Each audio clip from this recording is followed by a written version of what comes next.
আসসালামু আলাইকুম। আমি রাজধানী আইডিয়াল কলেজের ইসলামের ইতিহাস ও সংস্কৃতি বিভাগের প্রভাষক কাউসার সালমা। প্রিয় শিক্ষার্থীরা, রাজধানী আইডিয়াল কলেজ কর্তৃক আয়োজিত এই অনলাইন ক্লাসে তোমাদের স্বাগত। আশা করি তোমরা সবাই ভালো আছো, সুস্থ আছো এবং নিরাপদে আছো। তোমাদের পড়াশোনায় যাতে কোনো প্রকার ক্ষতি না হয় সেই জন্য আমরা একের পর এক অনলাইন ক্লাস দিয়ে যাচ্ছি। কিন্তু আমাদের এই কষ্ট তখনই সার্থক হবে যখন তোমরা আমাদের এই অনলাইন ক্লাসগুলো ফলো করবে এবং বাসায় বেশি করে পড়াশোনা করবে। তাহলে চলো এখন আমি আমার আলোচনা শুরু করি। গত লেকচারে আমি আলোচনা করেছিলাম ইসলামের ইতিহাস ও সংস্কৃতি প্রথম পত্রের ৬ষ্ঠ অধ্যায় স্পেনের উমাইয়া শাসন এবং এই পার্টের একটি গুরুত্বপূর্ণ টপিক তৃতীয় আব্দুর রহমান নিয়ে। তৃতীয় আব্দুর রহমান নিয়ে আমি যে লেকচারটি দিয়েছিলাম, তোমরা যদি লেকচারটি দেখে থাকো তাহলে বুঝবে যে লেকচারটি কতটা ইম্পর্টেন্ট। এবং এই লেকচারের একটু সারসংক্ষেপ আমি আজকে আবার বলে নিব, যেহেতু আজকে আমি পুনরায় তৃতীয় আব্দুর রহমান নিয়ে আরেকটি প্রশ্নের আলোচনা করব। তৃতীয় আব্দুর রহমান তিনি দুটি উপাধি লাভ করেছিলেন, একটি হচ্ছে আমিরুল মুমিনিন, অপরটি হচ্ছে আন নাসির আল দিনিল্লাহ। ঠিক আছে, এই দুটি উপাধি তিনি লাভ করেছিলেন এবং সিংহাসনে আরোহণের পর প্রথম 17 বছর তিনি আমির হিসেবে স্পেনের উমাইয়া আমিরাতের শাসনকার্য পরিচালনা করেছেন। ঠিক আছে, প্রথম 17 বছর আমির হিসেবে শাসনকার্য পরিচালনা করার পর 929 খ্রিস্টাব্দে তিনি স্পেনের উমাইয়া আমিরাতকে খিলাফতে রূপান্তরিত করেন এবং তিনি নিজে খলিফা উপাধি গ্রহণ করেন। 929 খ্রিস্টাব্দের পরবর্তী 33 বছর তৃতীয় আব্দুর রহমান একজন খলিফা হিসেবে স্পেনের উমাইয়া খিলাফতের শাসনকার্য পরিচালনা করেছিলেন এবং তার এই শাসনকার্য পরিচালনার সময়কালে তিনি অভ্যন্তরীণ বিদ্রোহের যেমন সম্মুখীন হয়েছিলেন তেমনি বহিঃশত্রুর আক্রমণের সম্মুখীন হয়েছিলেন। কিন্তু তিনি তার মেধা, যোগ্যতা এবং বুদ্ধিমত্তার মাধ্যমে এই যে বিদ্রোহগুলো, সেই বিদ্রোহগুলো মোকাবেলা করতে সক্ষম হয়েছেন এবং সাম্রাজ্যের স্থিতিশীলতা আনয়নে সক্ষম হয়েছেন। ঠিক আছে, আজকে আমি তোমাদের সাথে একই অধ্যায়ের তৃতীয় আব্দুর রহমান থেকে যে টপিকটি নিয়ে আলোচনা করব সেটি হলো স্পেনের শ্রেষ্ঠ উমাইয়া শাসক হিসেবে তৃতীয় আব্দুর রহমানের কৃতিত্ব। যেহেতু তৃতীয় আব্দুর রহমান স্পেনের যে শাসকরা রয়েছে তাদের মধ্যে শ্রেষ্ঠ ছিল, সেহেতু স্বাভাবিকভাবেই তিনি বেশ কিছু কৃতিত্বের অধিকারী ছিলেন এবং তার এই কৃতিত্বগুলোকে আমি পয়েন্ট আকারে ভাগ করে নিয়েছি। এখন আমি সবগুলো পয়েন্ট নিয়ে বিস্তারিত আলোচনা করব। প্রথম যে পয়েন্টটি সেটি তোমরা দেখে নাও। প্রথম পয়েন্টটি হচ্ছে সুশাসন প্রতিষ্ঠা। ঠিক আছে, তৃতীয় আব্দুর রহমান তিনি যখন স্পেনের উমাইয়া সিংহাসনে আরোহণ করেন তখন তিনি সাম্রাজ্যের শান্তি শৃঙ্খলা আনয়ন করার জন্য প্রশাসনিক ব্যবস্থাকে সুবিন্যস্ত করার চেষ্টা করেন। কারণ তিনি দেখেছিলেন যখন তিনি সিংহাসনে আরোহণ করেছেন তার পূর্ববর্তী যে খলিফারা ছিল তাদের দুর্বল এবং অযোগ্য নীতির কারণে সাম্রাজ্যের যে ভিত, সেই ভিত দুর্বল হয়ে পড়েছিল, যার কারণে প্রশাসনিক ব্যবস্থাকে সুবিন্যস্ত করে তিনি সাম্রাজ্যের শান্তি শৃঙ্খলা আনয়নের চেষ্টা করেছিলেন এবং সেজন্য তিনি গোটা সাম্রাজ্যকে 6টি ভাগে বিভক্ত করেছেন এবং এই 6টি ভাগে তিনি 6 জন সামরিক কর্মকর্তা নিয়োগদান করেছিলেন। এই যে সামরিক কর্মকর্তারা, তাদের দায়িত্ব ছিল স্ব ভাগের শাসনকার্য পরিচালনা করা। এছাড়াও তৎকালীন সময়ে স্পেনের উমাইয়া সাম্রাজ্যে যে স্লাভ এবং নমুসলিমরা ছিল, অর্থাৎ যারা নতুন ভাবে ইসলাম ধর্ম গ্রহণ করেছে, তিনি তাদেরকে যোগ্যতা অনুযায়ী প্রশাসনের দায়িত্বপূর্ণ পদগুলোতে কি করেছিলেন? নিয়োগদান করেছিলেন।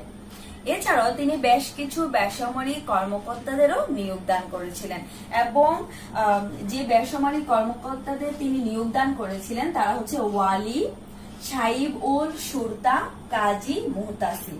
অর্থাৎ বেসামরিক কর্মকর্তাদের পদবিগুলো হচ্ছে ওয়ালি, সাইবুল সুরতা, কাজী, মুহতাসিব। এদেরকেও তিনি নিয়োগদান করেছিলেন। এভাবে তিনি সাম্রাজ্যের ন্যায় বিচার প্রতিষ্ঠা করার মাধ্যমে সাম্রাজ্যকে একটি স্থায়ী ভিত্তির উপর প্রতিষ্ঠা করতে সক্ষম হয়েছিলেন। পরবর্তী পয়েন্টটি হচ্ছে শক্তিশালী সেনাবাহিনী গঠন। ঠিক আছে, তৃতীয় আব্দুর রহমান ক্ষমতায় আরোহণের পর দেখেছিলেন যে বহিঃশত্রুগুলো, বিশেষ করে ফাতেমীয়রা যেভাবে স্পেনের উমাইয়াদের উপর এক ধরনের আঘাত হেনেছিল বা আঘাত হানার এক ধরনের সংখ্যা ছিল, সেই সবগুলো জিনিস লক্ষ্য রেখে তৃতীয় আব্দুর রহমান কি করলেন, তিনি একটি শক্তিশালী সেনাবাহিনী গঠনের প্রয়োজনীয়তা অনুভব করলেন এবং সেজন্য তিনি স্লাভ, বারবার, খ্রিস্টান এবং আরবদের সমন্বয়ে একটি শক্তিশালী সেনাবাহিনী গঠন করলেন। আমি আবারও বলছি, তিনি যে শক্তিশালী সেনাবাহিনীটি গঠন করেছেন সেখানে তিনি কাদেরকে নিয়েছিলেন? স্লাভ, বারবার, খ্রিস্টান এবং আরব, এই চার জাতির সমন্বয়ে 1,50,000 সদস্য নিয়ে তিনি একটি শক্তিশালী সেনাবাহিনী গঠন করেছিলেন এবং ধারণা করা হয় তার এই সেনাবাহিনী তৎকালীন বিশ্বের সর্বশ্রেষ্ঠ সেনাবাহিনী ছিল। এছাড়াও তিনি একটি শক্তিশালী নৌবাহিনীও গঠন করেছিলেন। তৃতীয় আব্দুর রহমান তার রাজত্বকালে যে দেহরক্ষী বাহিনীটি গঠন করেছিলেন, সেই দেহরক্ষী বাহিনীর সদস্য সংখ্যা ছিল 22,000, ঠিক আছে, এবং অশ্বারোহী বাহিনীর সদস্য সংখ্যা ছিল 8,000। অর্থাৎ সেনাবাহিনী ছিল 1,50,000, দেহরক্ষী বাহিনী ছিল 22,000, অশ্বারোহী ছিল 8,000 এবং এই শক্তিশালী বাহিনীগুলো গঠনের মাধ্যমে তিনি সাম্রাজ্যের শান্তি আনয়নের চেষ্টা করেছেন, ঠিক আছে।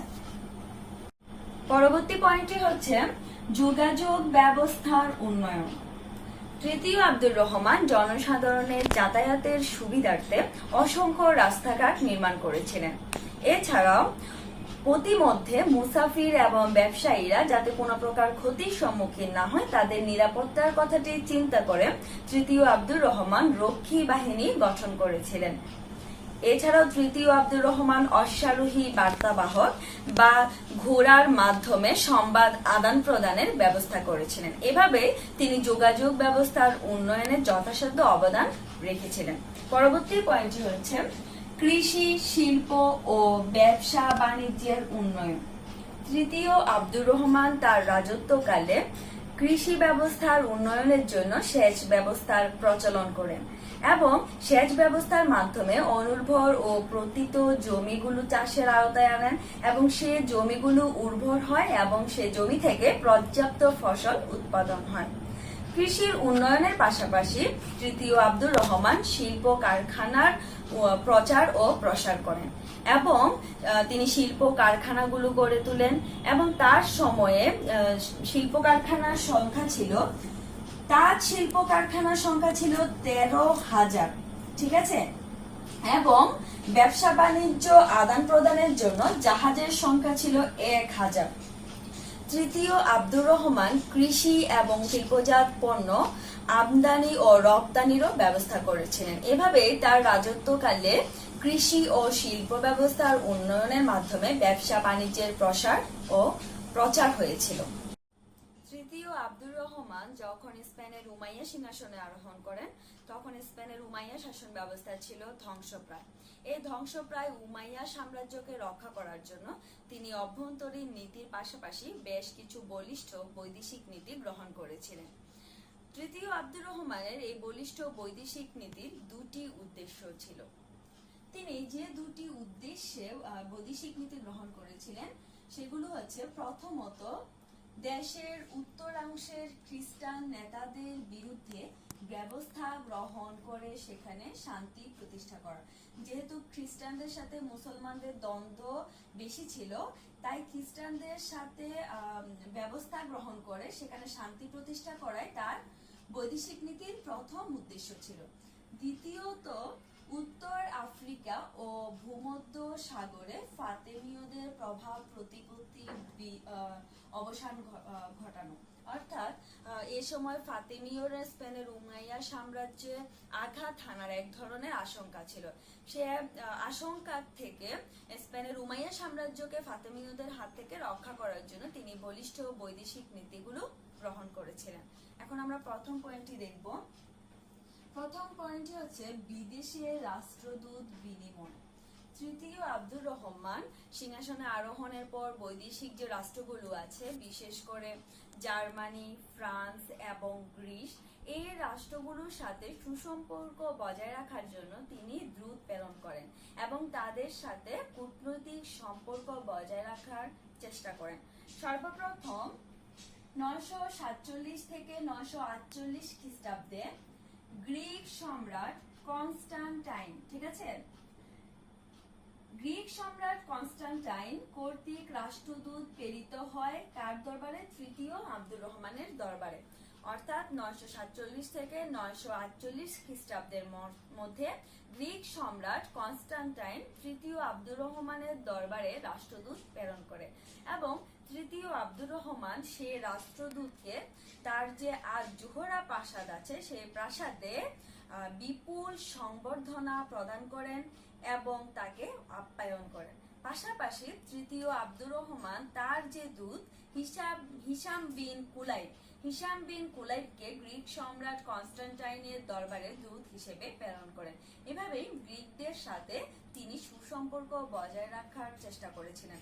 পাশাপাশি জার্মানের সাথেও তিনি কূটনৈতিক সম্পর্ক বজায় রাখার জন্য জার্মানিতে দূত প্রেরণ করেছিলেন এবং ফ্রান্সের রাজা হুগো এবং পূর্ব ফ্রান্সের রাজা কালদোহ, আমি আবারও বলছি, ফ্রাঙ্ক রাজ হুগো এবং পূর্ব ফ্রান্সের রাজা কালদোহ 947 খ্রিস্টাব্দে তৃতীয় আব্দুর রহমানের দরবারে রাষ্ট্রদূত প্রেরণ করেছিলেন।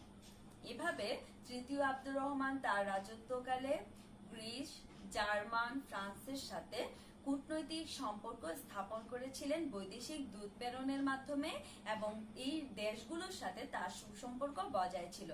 পাশাপাশি তিনি ইউরোপের উত্তর পূর্ব দিকে যে মাকানিক দেশগুলো রয়েছে এবং ইতালি, এই দেশগুলোর সাথেও তিনি সুসম্পর্ক বজায় রেখেছিলেন এবং নেভারের রানী তুতা এবং লিওনের চতুর্থ অর্ডনার সাথেও চিকিৎসক হিসেবে দূত প্রেরণ করার মাধ্যমে এই অঞ্চলের শাসকদের সাথেও তিনি কূটনৈতিক সম্পর্ক বজায় রেখেছিলেন।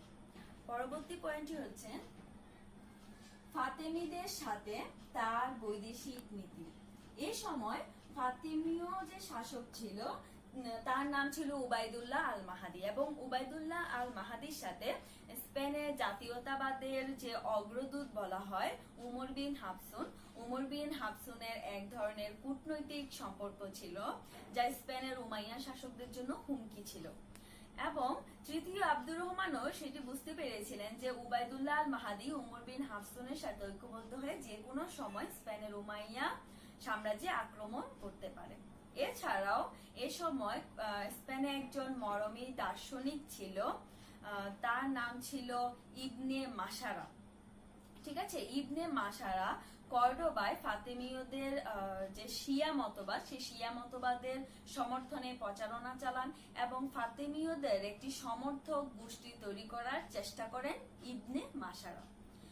তৃতীয় আব্দুর রহমান যখন দেখতে পেলেন যে ইবনে মাসারা ফাতেমীয়দের পক্ষে প্রচারণা চালাচ্ছে এবং শিয়া মতবাদ পুষ্ট একটি জনগোষ্ঠী স্পেনে তৈরি করতে সচেষ্ট হচ্ছে, তখন তিনি ফাতেমীয়দের আক্রমণকে নস্যাৎ করার চেষ্টা করেন। 917 বা 918 খ্রিস্টাব্দের দিকে তৃতীয় আব্দুর রহমান সর্বপ্রথম উবাইদুল্লাহ আল মাহাদির কাছ থেকে মরক্কো দখল করে নেন এবং 931 খ্রিস্টাব্দে তিনি সিওটা নগরী দখল করে নেন। মরক্কো ও সিওটা নগরী দখলের মাধ্যমে তিনি ফাতেমীয়দের যে আক্রমণ সেই আক্রমণকে নস্যাৎ করতে সক্ষম হয়েছিলেন। যদিও পরবর্তীতে ফাতেমীয়রা পুনরায় স্পেনের উমাইয়া সাম্রাজ্যে তাদের আধিপত্য প্রতিষ্ঠা করতে সক্ষম হয়েছিল, কিন্তু তৃতীয় আব্দুর রহমান মরক্কো সিওটা নগরী দখলের মাধ্যমে তাদের যে আক্রমণ সেই আক্রমণকে কিছুকালের জন্য হলেও নস্যাৎ করতে সক্ষম হয়েছিল। পরবর্তী পয়েন্টটি হচ্ছে আব্দুর রহমানের বাগদাদ নীতি। তৃতীয় আব্দুর রহমানের পূর্ববর্তী যে স্পেনের উমাইয়া শাসকরা ছিল তারা বাগদাদের আব্বাসীয় খলিফাদের প্রতি এক ধরনের মানসিক আনুগত্য প্রকাশ করত এবং তারা মনে করত যদি কেউ মক্কা বা মদিনার অধিকার করতে না পারে তাহলে সে খলিফা উপাধি গ্রহণ করতে পারবে না বা খলিফা উপাধি গ্রহণ করা তার জন্য সমীচীন হবে না।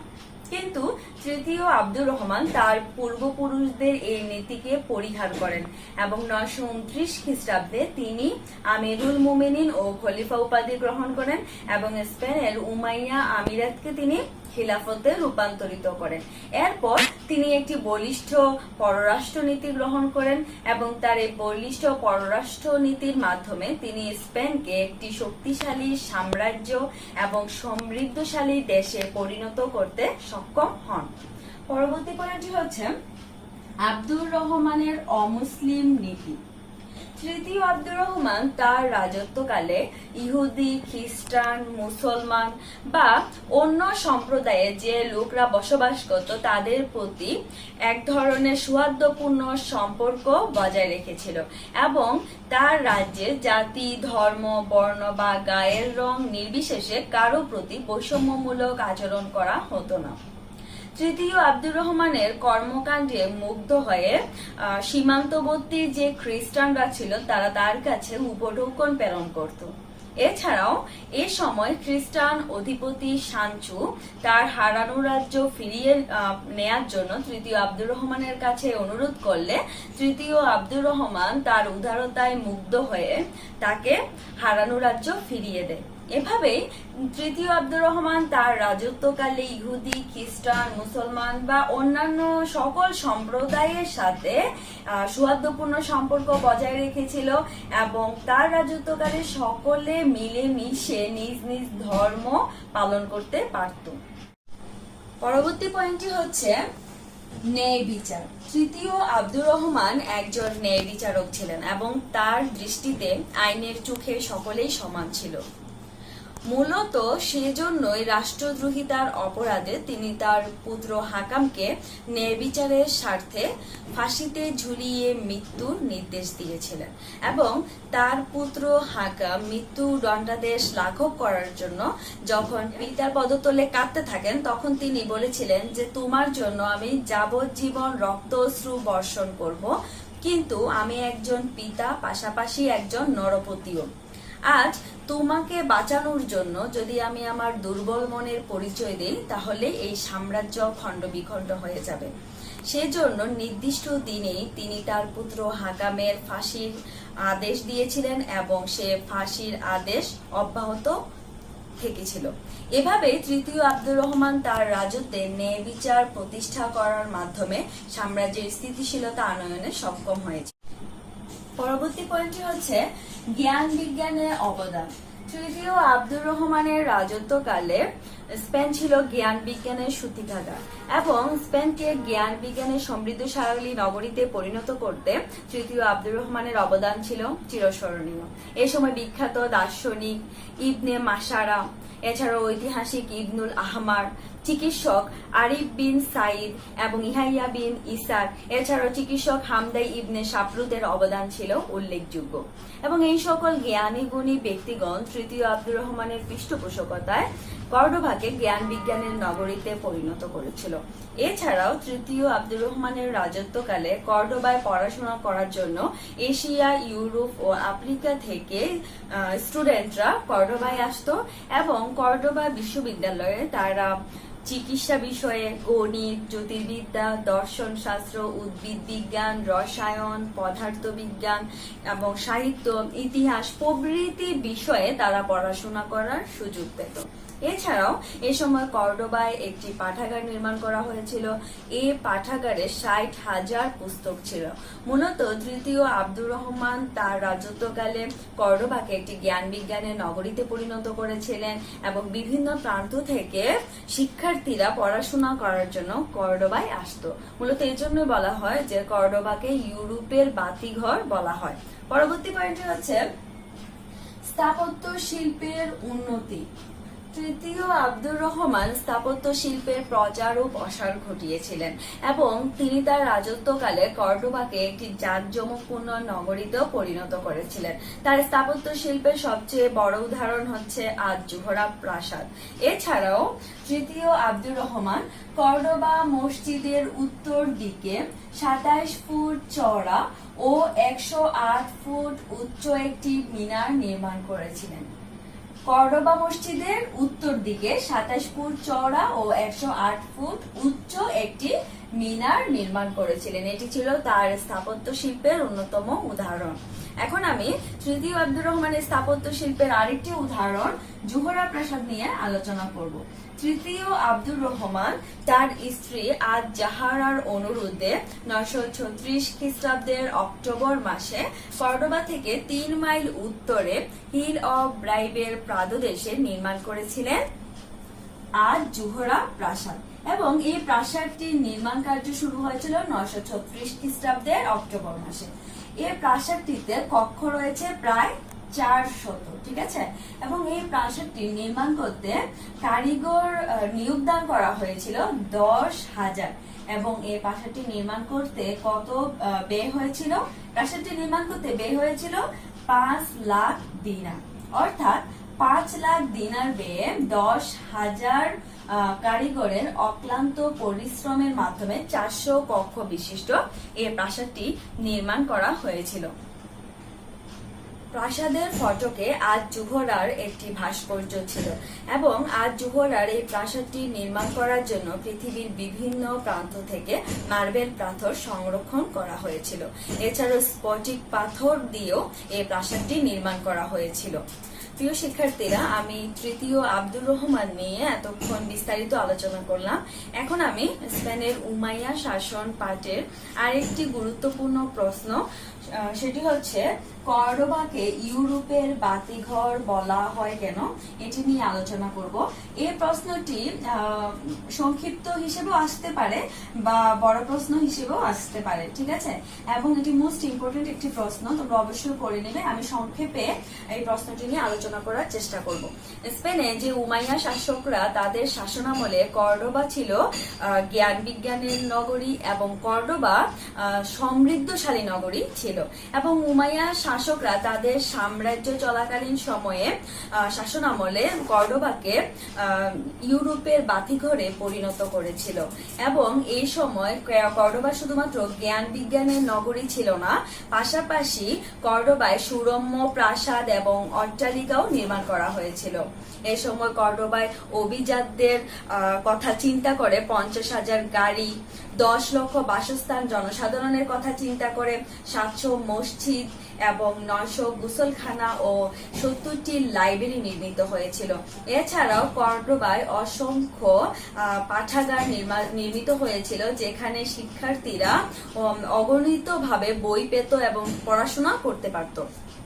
কর্ডোবায় জ্ঞান বিজ্ঞানের কথা চিন্তা করে কর্ডোবা বিশ্ববিদ্যালয় পৃথিবীর বিভিন্ন প্রান্ত থেকে শিক্ষার্থীরা পড়াশোনা করতে আসতো, এবং কর্ডোবা বিশ্ববিদ্যালয়ে তারা বিভিন্ন বিষয়ে পড়াশোনা করার সুযোগ পেত, যেমন চিকিৎসা বিষয়, জ্যোতির্বিদ্যা, ইতিহাস, গণিত, রসায়ন, সাহিত্য এবং উদ্ভিদবিদ্যা, পদার্থবিজ্ঞান প্রভৃতি বিষয়গুলোতে তারা কর্ডোবায় পড়াশোনা করতো। এছাড়া কর্ডোবায় পাঠাগারও ছিল।